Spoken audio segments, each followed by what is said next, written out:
So back in the day, these palms were small palms, not even that long ago actually, and they really kind of created the jungle effect. This one still sort of is, but this guy's going up. And what I'm seeing now is a big gap back there.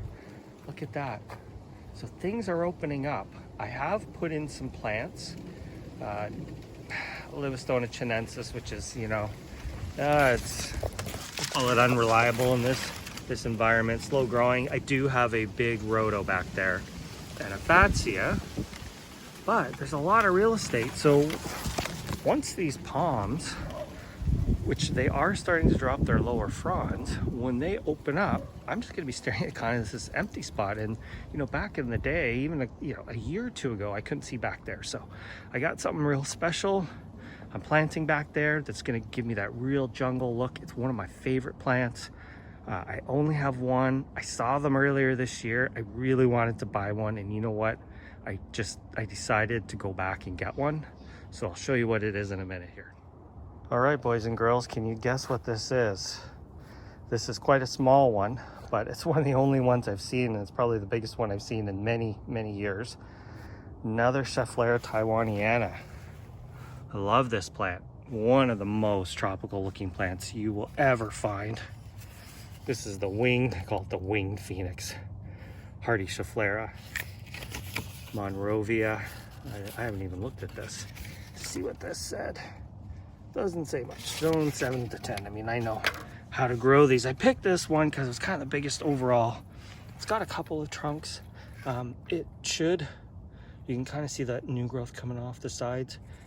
It may send up more growth from the ground, but that will fill in with time. Very exotic looking plant, right? I mean, these, the bigger one I have, like each of these leaflets is, 8 or 9 inches long. So they don't like full sun.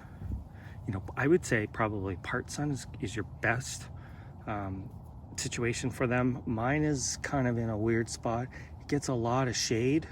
Actually, it gets shade most of the day, but it gets the hot afternoon sun. It gets a brief stint of it. And it's also in a windy spot, which kind of, it does take an effect. But this one's a very nice, thick looking plant. Now I'm here back on the back side of this garden, and you can see it is wide open. I used to have a big gunner tinctoria, back in here that I removed. It just never really looked good for me. It didn't really do a whole lot. This was a pretty wet spot at one time, but it seems like it's dried out over the years. I got my big rhododendron Sino Grand, but that's a real slow growing plant. And it's going to take many years. So I'm actually, that Musa clump, believe it or not, I'm going to dig it out, and I can tell you that thing is huge. So I'm digging that out, and I'm actually thinking of putting a Schefflera there, but this one is going right there. Right there, it'll be protected from the strong winds by these guys. And as these lower fronds, as you can see on the back of this palm here, now that they're starting to die off, when you look through that kind of avenue or whatever, you're gonna see this beautiful Schefflera with its ultra tropical foliage just kind of occupying this space here. They do get quite big. My other one's about, 7 or 8 feet. I think they get up to like 15 or 20. This guy will eventually get big, but he's not that fast growing. So we're gonna put him there. It's a Livistona chinensis. I'm not expecting that thing to last. I'm actually thinking of putting in some shade mahonias around here to kind of fill it in. And in this spot where this Musa is, I'm thinking of getting another Schefflera, but I'm probably gonna get a different species. I know a place where I can buy some, so I'm gonna put it back here. So you're gonna have the palms, and you're gonna have this really nice tropical looking backdrop of green.